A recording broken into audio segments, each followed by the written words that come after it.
Welcome, Julia. Welcome, welcome, welcome. Thank you so much for being my guest, my very first guest on the podcast. Guys, let me give you a little bit of background about Julia Scott. Miss Julia Scott is a certified expert in money mindset, feng shui, wealth management, and accounting. Julia integrates intuitive and financial tools to teach women everything they need to know about money. Why? Because life is so much easier without money stress. That is absolutely true. Yes. Everyone is capable of creating wealth, and Julia shows you how. She has two programs her Work With Me offer. It's an 8-week one-on-one coaching package to help you transform your relationship with money. You can find out more information about that on Julia's website located at www.loveluckwealth.com/courses. Julia also has some freebies out there for you guys.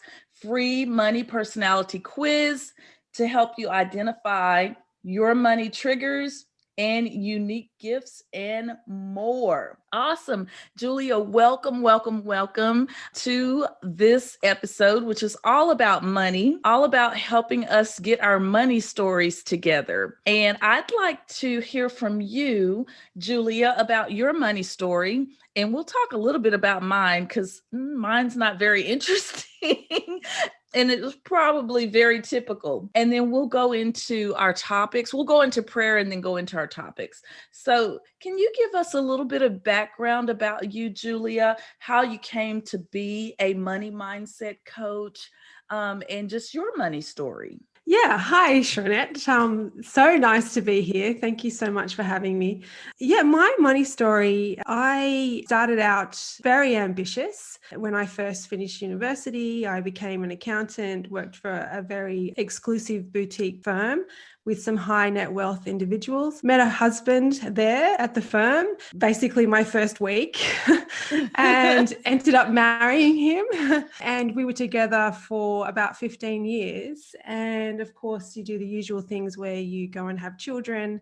And we were both earning really great money. So we didn't both need to work. And I was happy to stay at home with the children because that's what you're supposed to do. That's what society tells you that is what the women do. So I did that. And then things can go wrong in a marriage. And needless to say, the wife is always the last to find out. And I found myself in a very difficult situation because I couldn't stay in that marriage any longer. And I realized I didn't know where our money was.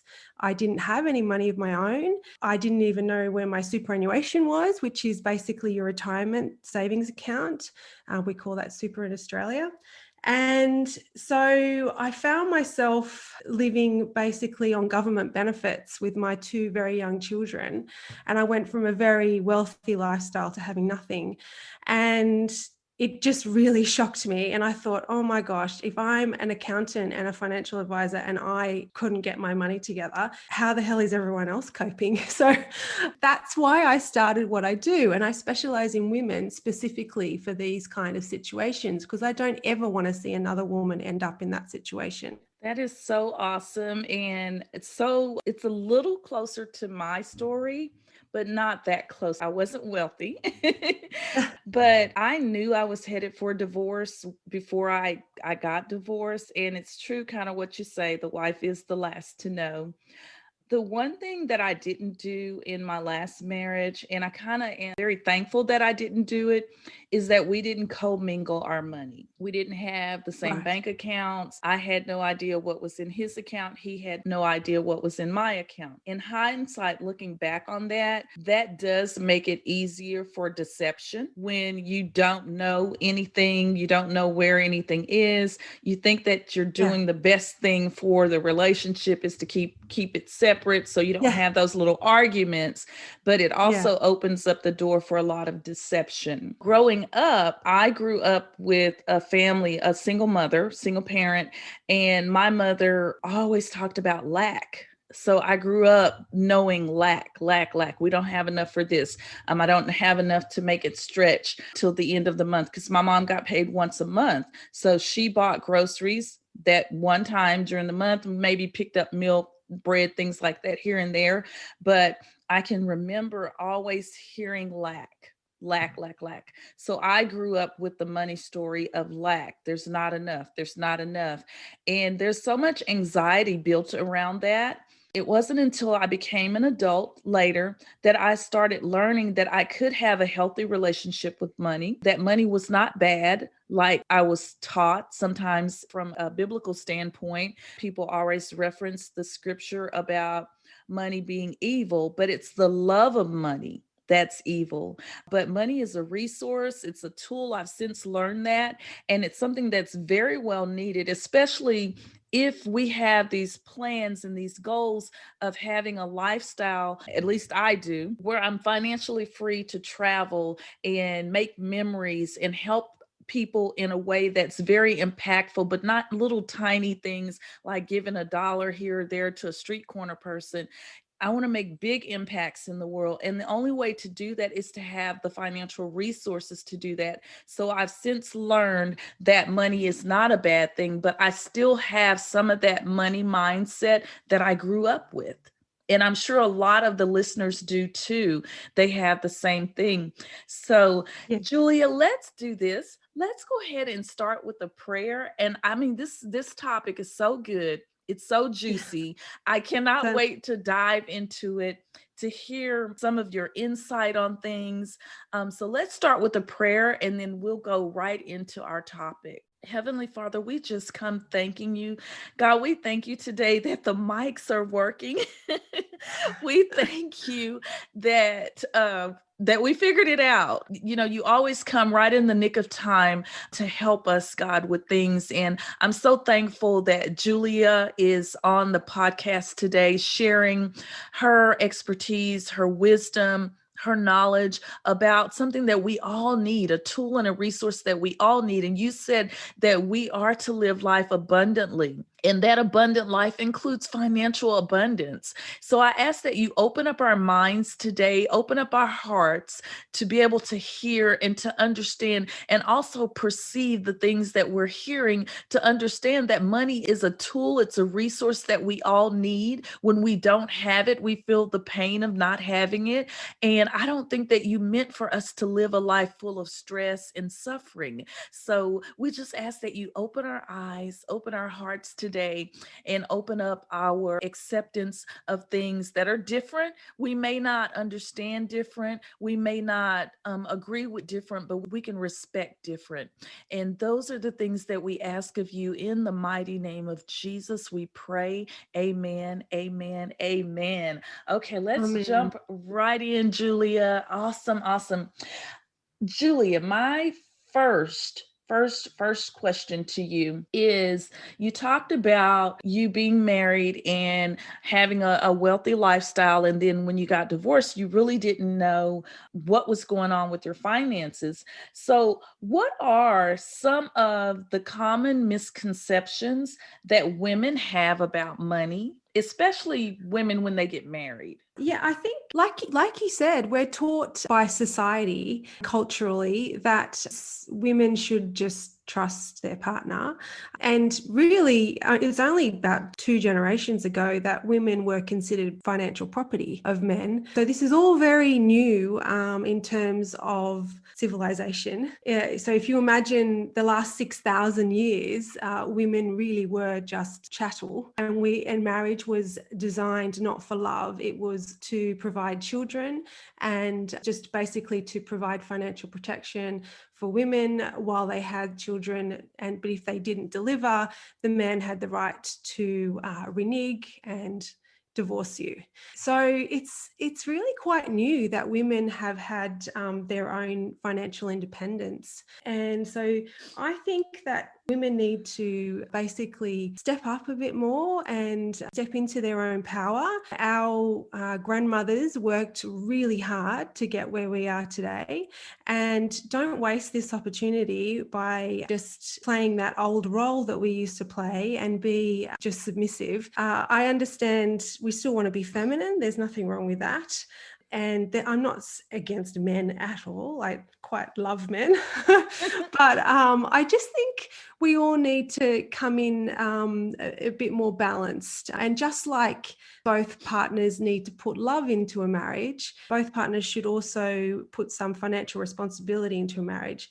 Not necessarily earning money, because of course one partner may have to be at home with the children, but just take an interest in it and ask questions and know where everything is. And there's nothing wrong with that, because it shows that you're interested and that you don't want to leave all the burden with your partner, and you want to share that burden just like you share the love. Does that make sense? Like you said, it makes a lot of sense. Like you said, a lot of times the person that's left home caring for the kids and leaving the work world, normally it's the woman that is leaving work and caring for the kids full time. So that kind of puts women at a disadvantage, so to speak, especially if you're not keenly aware of your financial situation in the home. If you have a husband that does not talk about those things with you, that does not include you in the decisions, especially if the husband feels like because he's the primary breadwinner that he does not have to. I don't think there's many men like that left. I hope not. I hope not. Men are really stepping up. There are some, let's just be honest. There are some men that still think that way. But there are a lot of men who are being inclusive with their partner and including them in that money story as well, so that they know what's there, what they have, especially nowadays with coronavirus, and you just don't know what's going to happen. No. You need a plan. What are some ways that women can have a more healthier relationship with money?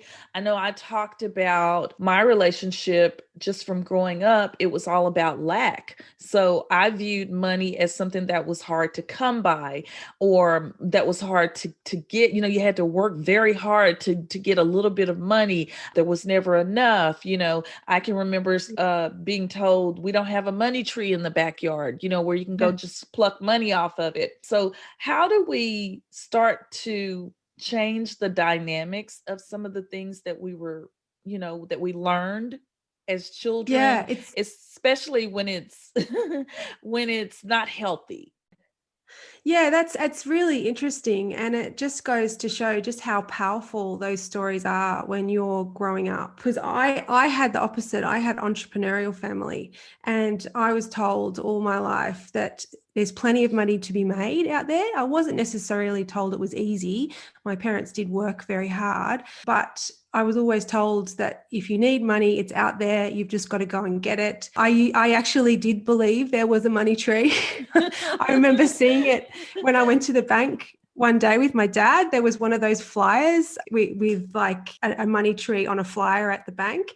And I saw it and I actually believed it. That it was real.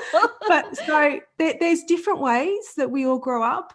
And there's this theory that if all of the money in the world was gathered together and spread evenly across everyone on the planet, everyone would have at least $1 million or more. And then within 2 to 3 years, all of the money would be in the same hands of the same people, because it's not necessarily about where you grow up or your education. It's about whether you believe that it's easy for you to get money. It's all up here in your head, between the temples, 80% mindset and only 20% mechanics.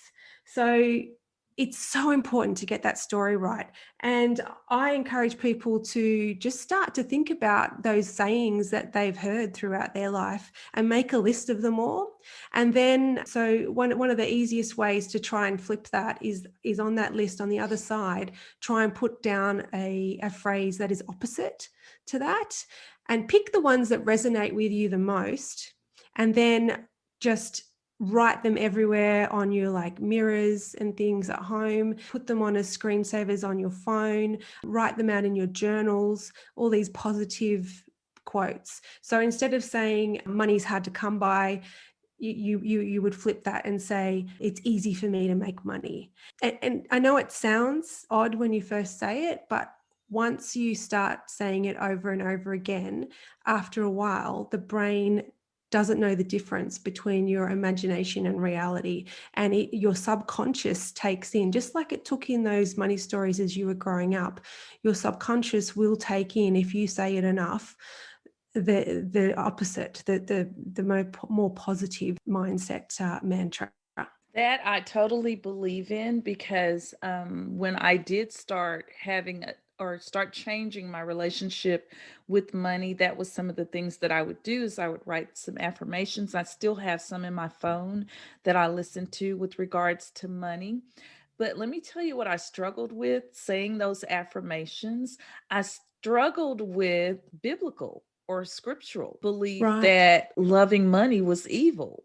So I would play these affirmations because I kept them recorded so that I could play them at different times throughout the day. So I would play my affirmations, or I would read my affirmations, and I felt guilty for saying I Mm, want money, or that money's coming to me, money's flowing to me, money's always flowing through my hand. I had so many affirmations that I would say regarding money.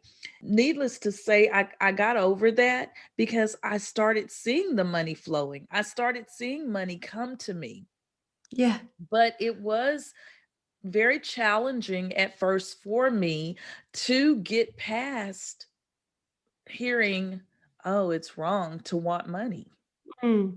Yeah. Well, God, when you think about it, everything on this earth, like plants, animals, humans, everything, we're all put here to grow. This is why we're here.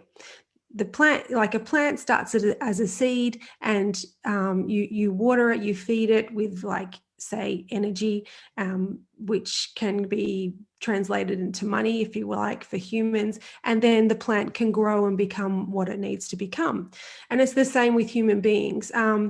It's just not possible to live life to your full extent if you're in poverty. It's just not possible. Doesn't matter how good a person you are, you're just not going to be able to get to your peak ability to make positive change in the world, or be such this awesome person that helps others around you. You can't do that in poverty. So to me, like, money means growth. It helps people to, it's about who the hands of the money are in. So if it's in the hands of somebody who doesn't have a good intentions, then yes, that's not going to be very good at all. But if it's in the hands of especially women who are naturally wired to nurture, I truly believe that this is a good thing, because we all want money to be in the hands of good people. So I say go for it. If you know you're a good person, go for it, because money just enhances who you are. And It, that's it so helps. true. Yeah. That is so true. You cannot reach your full potential in poverty. You can't even think No. about Yeah. it. You can't No. even get creative. I know a lot of women are trying to start their own businesses, and a lot of them, in some of the groups that I'm in, you can tell who's new, who's just starting, and you can Mm. kind of tell who has a mindset, that lack mindset, because it kind of comes out in their conversation, even though starting your own business, being an entrepreneur, is on a path of wealth building. Yes. That's And why we're doing it, really. Like, I mean, exactly. yes, we want to serve people, but we also need to serve ourselves and our families. Like, there's Ex- no point serving others if you don't have your cup full, because you can't. exactly. You can't serve from an empty Yeah. cup. So let's talk about that. Let's talk about building wealth, particularly for women. What advice would you give a woman who came to you or took a coaching session with you? What advice would you give her about building wealth? Is it a good thing to do? How to get started with it? Yeah. Taking baby steps, all of those things, budgets. Yeah, I would encourage her, first of all, to up level her own wealth consciousness. So that means that you start to see the opportunities around you to build wealth, because everybody has something that they're good at, and you may not value it at the moment because it comes so easily to you. Like somebody might be an excellent cook and everyone's always asking for advice or something. So I would say to that person, if you love doing that and it brings you joy, why not make that into a business or something? Because it's so important to do something that you love, because you'll always be successful when you do something that you love. And you'll always be good at it because you don't mind putting the hours in, because it's a labor of love. So I always encourage them to have a passive income stream, or a side hustle, if you like. Mhm. That's always important, to have more than one income stream. And then just get into the habit of focusing on attracting as much money as you can into your life. And when you get it, make sure you look after it and you have some kind of system where you quarantine your money as it comes in. Have you heard of that concept of pay yourself first? Yes. Yeah. Mhm. So that's basically saying, pay, instead of paying bills first. We're all trained to think that that's the most important thing, but really there's no point paying the bills first if you're not going to have anything left over, because you can't exist. So I always say, put aside at least 20% of your income to put into a savings account, quarantine it in a separate banking institution, so that you don't see it in your everyday kind of money transactions and you're not tempted to spend it. And once that savings account gets to a certain level, say about at least 6 months worth of your general expenses, I would put anything that over and above that amount into some kind of investment. That generally would be shares or investing more in your business, but something that is going to give you a positive return and it's going to grow your money, because money loves to be put to work. Mm. I like what you said there about money loves to be put to work, but I especially like what you said. I've always heard pay yourself first, and I've Yeah. always done that. But I like what you said about reinvesting in your business, because a lot of us entrepreneurs don't look at that as something that that's something good that you're doing. When you reinvest in your business, when you make money and you don't go blow the money, but you take it and you turn it back around and you put it maybe into a bigger marketing effort or another project that's going to help your business. All of those things are actually paying yourself. They're helping Yeah. to build your wealth. And a lot of people look at it differently when they're an entrepreneur. They don't look at, oh, I'm putting it back into my business. And a lot of us can get hung up that we may not see a lot coming in, but what you do have coming in, you're actually repurposing those dollars. And I think that's great. And I think it's something that we should be proud of, that a lot of us are doing. You said something to the effect about reinvesting the money after you save it up for 6 months. Yeah. So do you also assist or advise women that you're coaching with those investment opportunities, or is that something that you farm out to someone else? Yeah, I try to stay away from acting as a formal financial advisor, because I think that there's so much more power in teaching a woman how to do it herself. So I used to be a financial advisor. Like I totally understand what needs to be done, Mhm. but to me, there's no point. You need to understand what's going on. There's no point just palming it off to somebody else, and more to the point, they charge you a lot to do that when it's not really that hard. Investing is not like you see in the movies. Like, it's not like buy, sell, and it's not all, gun ho like that, cowboy like. When you buy quality stocks in blue chip companies, basically you buy and hold for like 10 years. So it's like buying a house. Okay. You buy quality things, stocks in quality companies that you understand, or even better, you buy in an index fund, which is basically a computer program that buys across the whole of the top 500 listed companies in your market. Mm-hmm. And that way your investments are always diversified. So if one part of of the economy is not going so well, like resources, say steel or coal and all that kind of stuff, if that falls, then you've always got other types of businesses like health, IT, and retail that might be going up. So overall, you're going to always be, on average, looked after if you do some kind of index fund. So I teach women how to invest safely.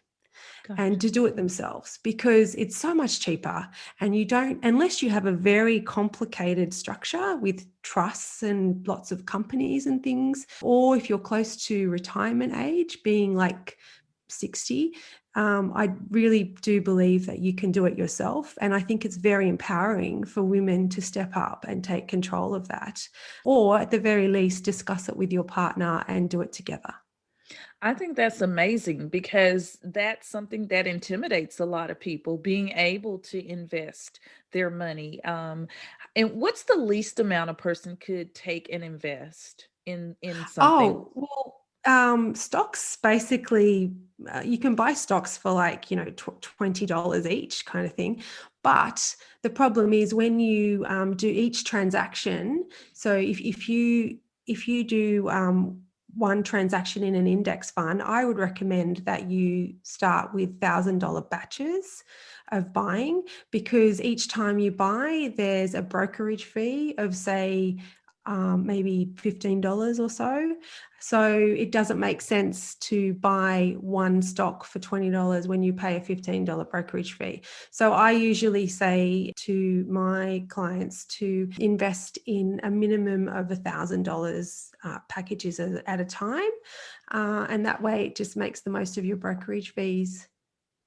That makes sense, especially if you're paying out 20 and then a $15 fee. Yeah. Yeah.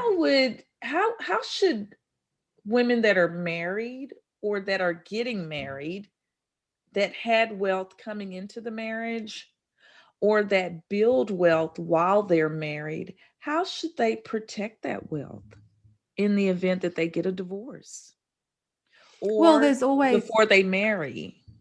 Yeah, there's always prenups, and if they really do want to protect it, I would always recommend to see a lawyer before you get married to see what your options are there to protect all of that. But more to the point, I would just be super careful, whether you've got money or not going into a marriage. You always need to be careful of the other party's debt. Because when you're married to somebody, not only are you responsible for half of their assets, you're also responsible for half of their debt. And I think people forget that. So if you go into a marriage and you have all your own money and you're totally safe, but your partner has a gambling problem that he's hiding and you don't know about until the last minute, guess what? You are responsible for half of his debt. Yeah. Which can possibly wipe out your assets, your personal Exactly. assets. So Exactly. this is another reason why it's important to just know what you have as a couple and to just keep tabs on what kind of debt levels you have. And if there's a problem, you want to be able to help your partner get through that. It's not about like keeping tabs on anybody. It's a partnership. It's not like the olden days that in our grandmother's era where, the man had all the rights and we didn't have any rights to even ask. It's different now, and we need to just take advantage of all of those benefits that our female ancestors have provided for us to give us that authority. I totally agree on that. What should women do, or what are some of the biggest challenges that women have when it comes to building wealth? And let me get more specific on that. How should a woman go about strategizing? We talked about buying stocks. We talked about saving that 6 month and then taking the additional from the, after you've met your 6 month saving. We've talked about reinvesting that. What about living on a budget? Is that Yeah. practical nowadays? I tend to stay away from budgets because I think they have a negative connotation. And as soon as you mention that word, people just coil up and just don't want to go there because there's a lot of shame and guilt involved in budgets, and it's just not always a positive thing. So I encourage my clients to go through their bank statements and just sort of identify any obvious money leaks. So say subscriptions that you no longer use, or gym memberships you don't go to, and just turn them off or put them on hold for a while until you can work out what you're doing. You'd be surprised how much money you can save if you actually just pay attention to what's going on. But going forwards, I really do believe that we need to focus on income and drawing more money into your life, because that has so much more value than concentrating on what's going out, because whatever we focus on grows. It's that whole quantum physics kind of thing where your mind and your thoughts create your reality. So if you're constantly looking for ways to save money, you spend energy doing that. And wouldn't you rather spend that energy looking for ways to make more money? It just makes more sense. I want to make more The other way money. around. Yeah. I want And to then you can spend my whatever you want. exactly. Yeah. As long as you're putting aside, like, a minimum of 20% into this separate quarantined account and investing it and not touching it, spend whatever you like. Like, seriously, money, we're here to live. Like, money should not be something that we have to just hoard. It's not healthy. We need to, just like the ocean, the tide goes in and out, and we breathe in and out. Money is energy. And if you hoard it all the time and stop the flow of it going in and out both ways. So right now, a lot of people listening might have more money going out all the time than coming in. So that's just as bad as having money coming in and not enough going out. In order to be in flow with life and energy, it's really important to just keep that going. So then we come to the whole concept of teething, like giving. Some people believe that you should give or donate 10% of your income in order to attract more. That's the theory energetically. But I wouldn't recommend people do that until they have a good, healthy income stream coming in. But you'd be surprised how the synergies that happen once you start becoming more aware and more conscious of how your money is coming in and going out and whether it's balanced or not. So figure out where the problem is and focus on that. And it's usually always the money coming in. It's the money coming in and not going out? No. Well, not everyone has. I don't think enough coming in. Not Is enough that what you coming mean? Okay, got Yeah, it. that's what I mean. Yeah. Got you. Not enough coming in. Got you. And that is true. That usually is the problem most of the time. So would you say that it's deceptive for a married woman to have money or have a rainy day fund that she doesn't tell her husband about?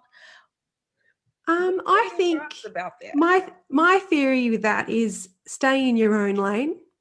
Like we go into marriages, and you shouldn't go into a marriage as half a person looking for another half to complete you, because that's a recipe for disaster, because nobody else is responsible for you. Okay, we are each our own person, and those days of Prince Charming and the fairy godmother coming to look after you are gone. They're just fairy tales. It's not even real.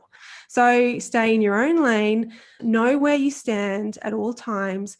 Know that if something happens to go wrong, that you have the ability to walk away and you're not tied to anybody. It's not deceptive.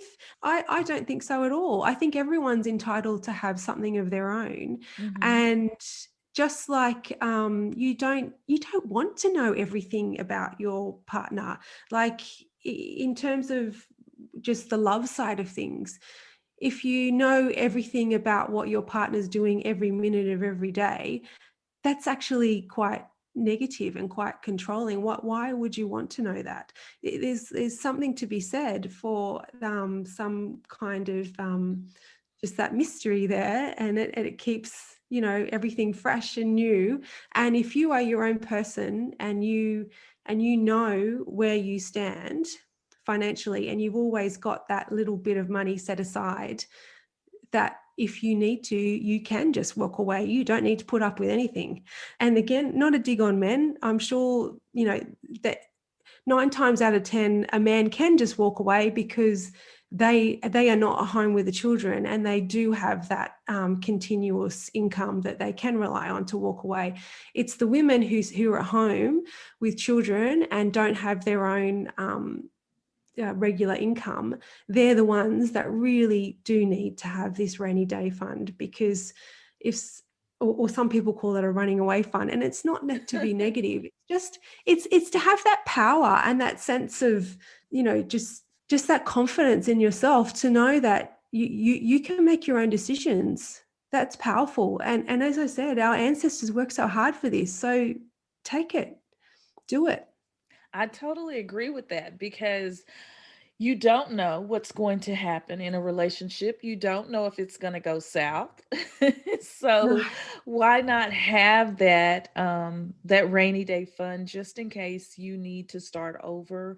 It is certainly harder for women to start over than it is for men most of the time. I'm not going to say Mm, that's the case all of the time, but most of the time, especially if you're the ones with the kids and now you find yourself without a partner and trying to make ends meet and shuffle kids around, it gets a little bit challenging. So having that cushion or having that rainy day fund helps a little bit. Or a yeah. lot, depending on how much you put in there. Now, I'm not talking about people socking away millions of dollars that they're not. No. Yeah, Yeah. we're just talking, rainy day fund, just in case something happens, money, Yeah. that kind of thing. Before we Yeah. go into our third topic, talking about financial security, let me go ahead and talk to you guys about a new membership that I have coming available in February. I know what it feels like to be in an unhappy and unhealthy marriage. That's why I'm committed to openly sharing my experiences to help you change the trajectory of your relationship and fully support you with the resources and tools you need to have a beautiful life and happy marriage. Beginning in February, you can join my membership lounge, Live Happy, Love Better. It's a community of high vibing married women who are doing the self work to have a beautiful life. In this community, you'll get the resources, support, and tools to maintain healthy and happy marriages while living big, bold, and beautiful lives.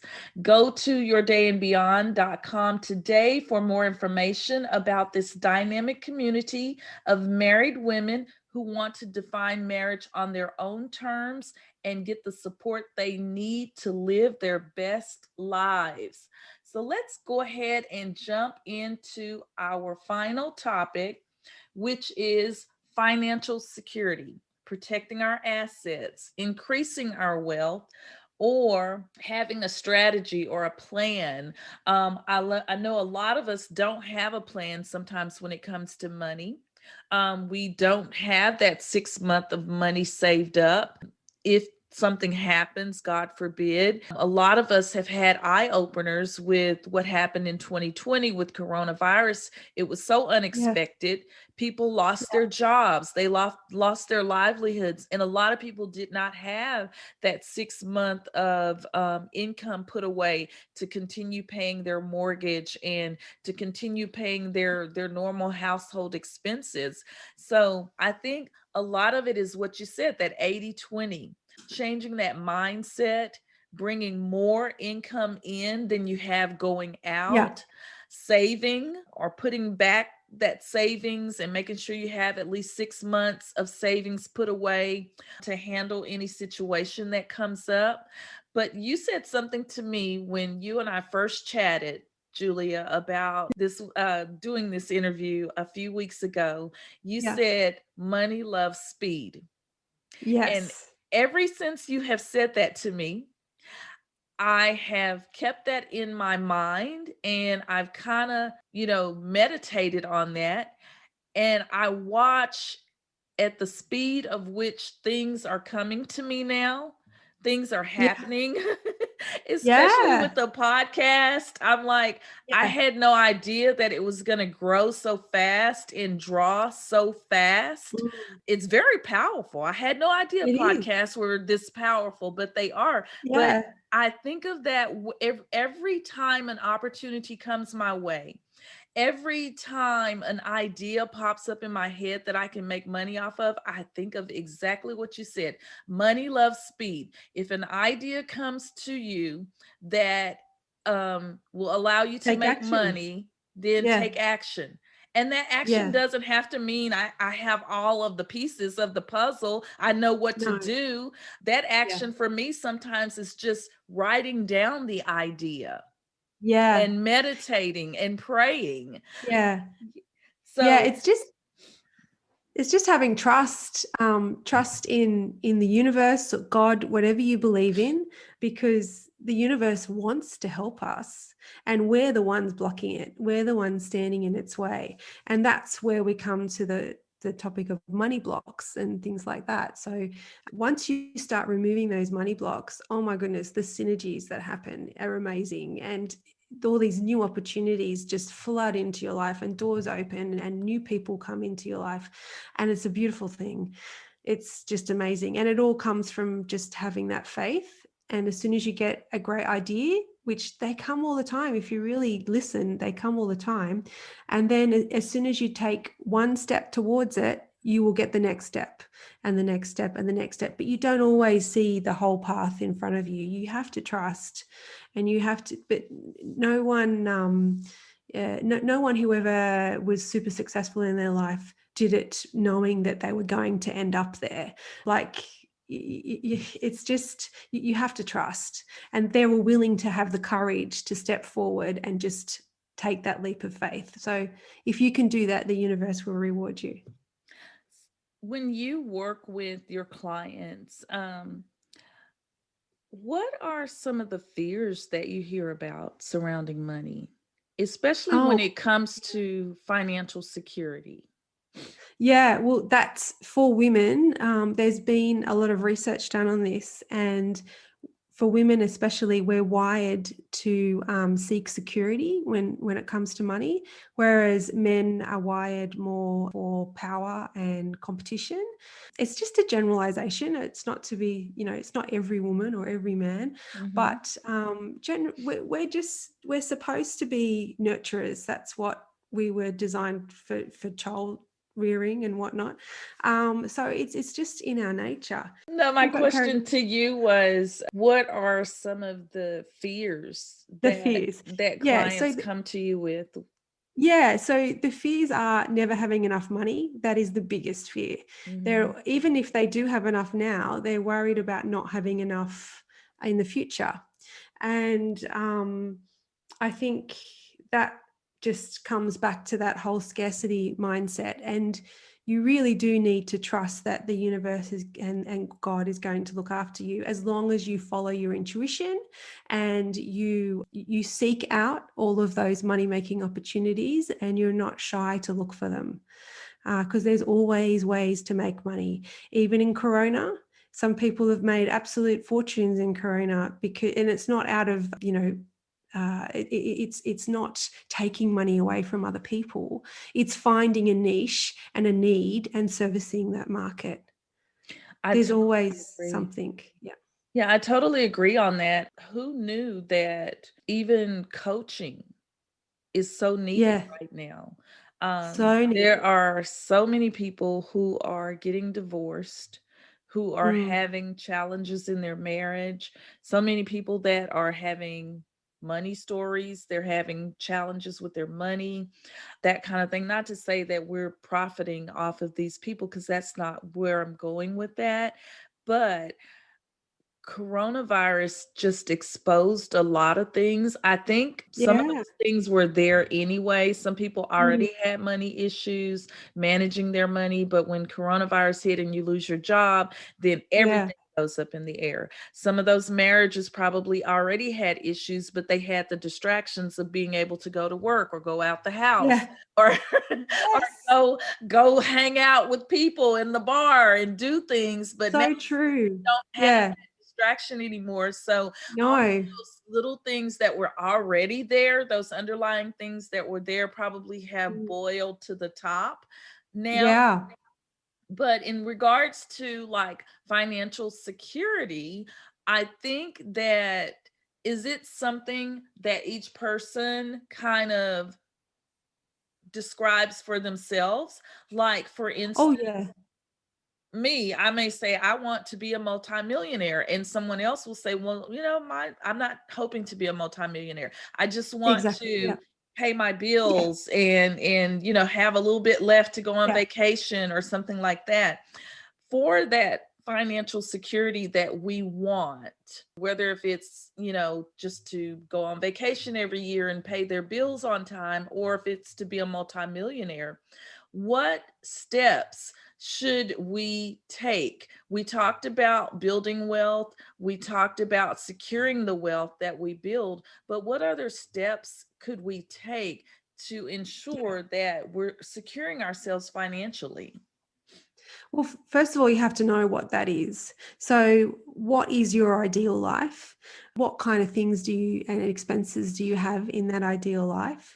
And that will give you an idea on how much you need per annum to live that life of freedom. So you're totally right. For some people, it might be 5 million a year. For others, it might be only 100,000 a year, because they don't feel that they need that much money. And for some people, having too much money has the opposite effect, in that they then become worried about their own personal safety, because they think that people are going to come to try and take advantage of them and stuff like that. So that whole situation gets flipped. So it all comes down to what you need to live your ideal life. So get familiar with that. Start writing down all the things that you want in your ideal life. Know what it is, because most people don't even know. And there's research out there that says that just by writing down your goals, especially financial goals, you are 40% more likely to reach them. And that was a study done at a university in the USA. I find that fascinating. 40% more likely just by writing it down. But 90% of the population has never written their goals down. That's huge. Why do you But think that people are even too is? afraid to think of it. Oh, So, yeah, that makes because they're worried. sense.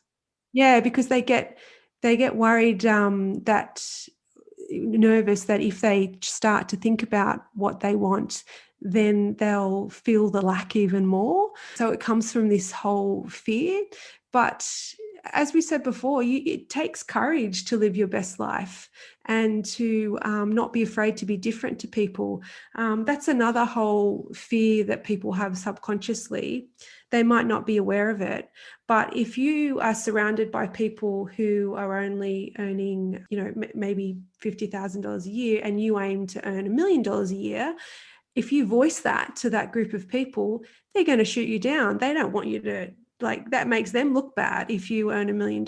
It's not that they're not happy for you, but it's about our programming subconsciously. And we want to all stay in a tribe, because going back to caveman days, or even just a few thousand years ago, if you were outcast from the tribe, you just didn't survive. So all this stuff is in our neural pathways that's been passed down through generations in our DNA.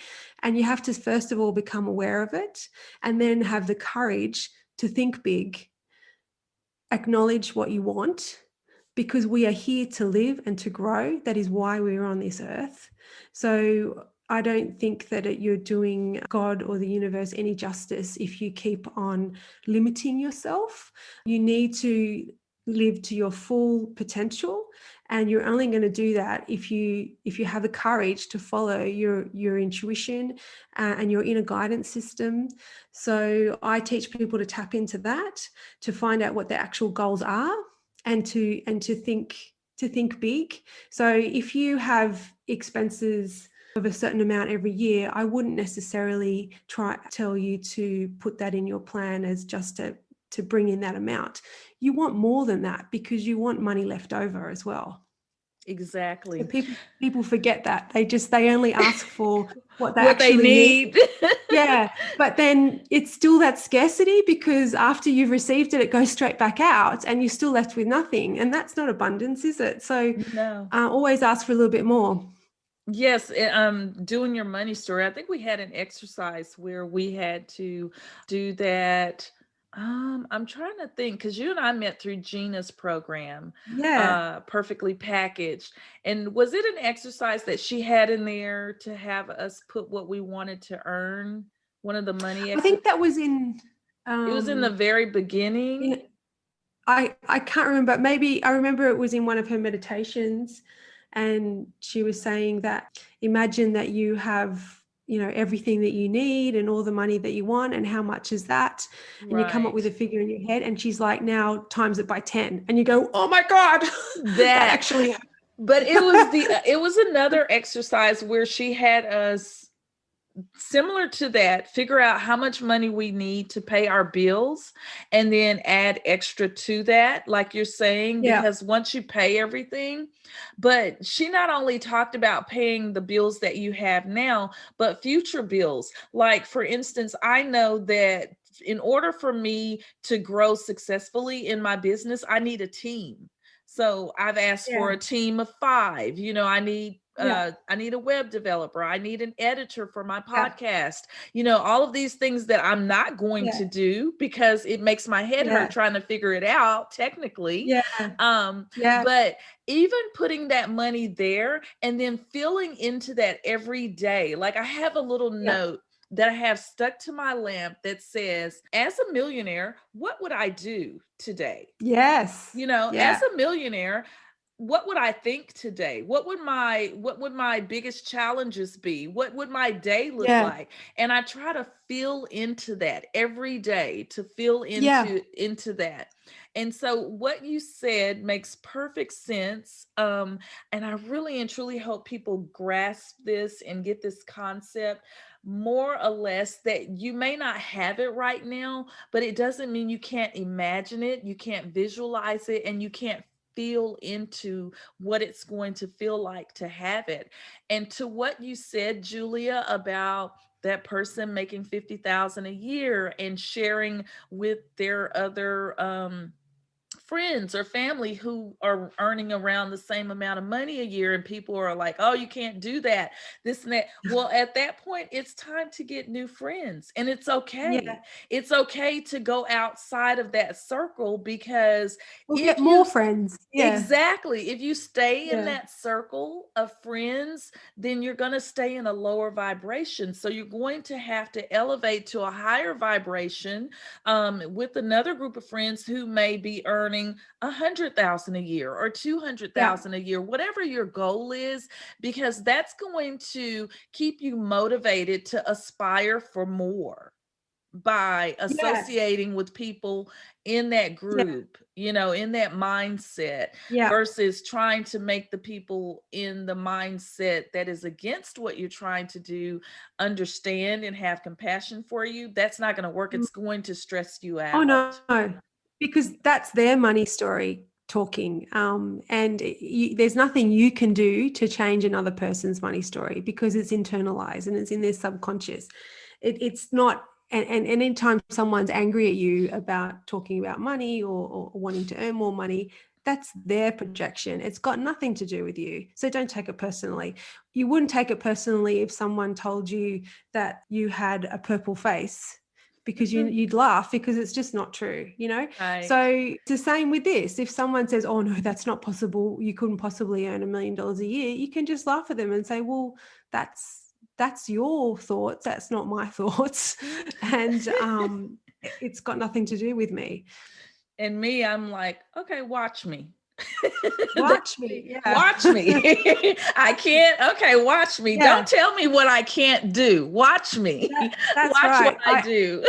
I have that as my screensaver, and it says, I can and I will, watch me. Exactly. I love it. Yeah. And I remember I was going through my divorce and I had a meeting with a barrister, and he was very fancy, expensive barrister. And he saw me open my laptop up and my screensaver came up with that on it. And he was like, he just laughed because he thought it was funny. And I'm like, it's not funny. It's true. Like I said, you watch me. I'm doing this. Exactly. Watch me. See, whatever. I won that case. I won it. And I made new case. I broke new ground and it became case law. And I represented myself. Yeah. Just by thinking it, you knew, you knew what you had the power to do. Well, we are coming to a close. Julia, I want to give you an opportunity to share with the listeners more about your program. I talked about it in the beginning when I did your intro, but I'd like for you to go into more detail about the programs that you offer. And by all means, give us your contact information. How can people get in contact with you? How can they talk with you more about getting their money story together? All of that good stuff. We don't want to leave without knowing that information today. Oh, that's great. Thank you. Right. Well, everything's on my website, which is at loveluckwealth.com. And so I do one-on-one sessions on Zoom. Most of my clients are in America and Canada and the UK. So I'm used to those kind of time zones. I'm in Australia. I don't know if we mentioned that before. You might have recognized the accent. And I have an 8-week program which helps women transform their relationship with money. So I go into the whole money mindset, resetting your money stories, helping you to just see money as a positive thing and to change the filter on how you see opportunities so you can recognize more opportunities coming to you in your life and take action, because as we said, money loves speed. And all of my clients have all these synergies that start happening in their life when new opportunities come in, because they've just changed they've elevated themselves and their vibe, and they're just more open to it. I also do feng shui, so I integrate that into with the finance tools and the money mindset coaching tools to help people to come at money from all angles, to be able to make some serious positive change and help you live the life that you've always wanted to live, that's not stressful. Awesome. Thank you so much, Julia, for being a part of my show today and imparting such wisdom on us about money, our money stories. I know a lot of us have not even acknowledged our money story. It's probably just been whatever we had growing up or whatever we were told or taught. Yeah. But I think a lot more people now are starting to realize that there is a mindset and that you have to shift that from things that may not necessarily be in your best interest anymore, things that you grew up with that may not have necessarily been true, or it was just a belief that was held. So first acknowledging what your money mindset is, then being able to recognize some things that you don't need anymore in that story and putting new things into that story and transforming your money story, not only transforming your money story, but transforming your life. And I think that this topic today is very well needed. Thank you so much for bringing it to us. Well, beautifuls. Thank you for having me. You're very welcome. Thank you guys for listening to this episode today. And I encourage you to share this episode with all of your family and friends. We had Miss Julia Scott on today, Money Mindset Coach. Go to her website. You can find her at www.loveluckwealth.com.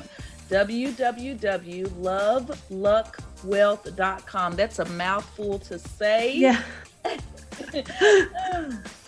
But you guys, please subscribe to the episode. Leave a review about today's episode. You can also go to yourdayandbeyond.com to leave a comment, or you can leave a comment on Instagram, DM us, DM me. Julia, what's your Instagram handle? At Love Luck Wealth. So at Love Luck Wealth is Julia and Your Day and Beyond. And we look forward to hearing from you guys. And we are out.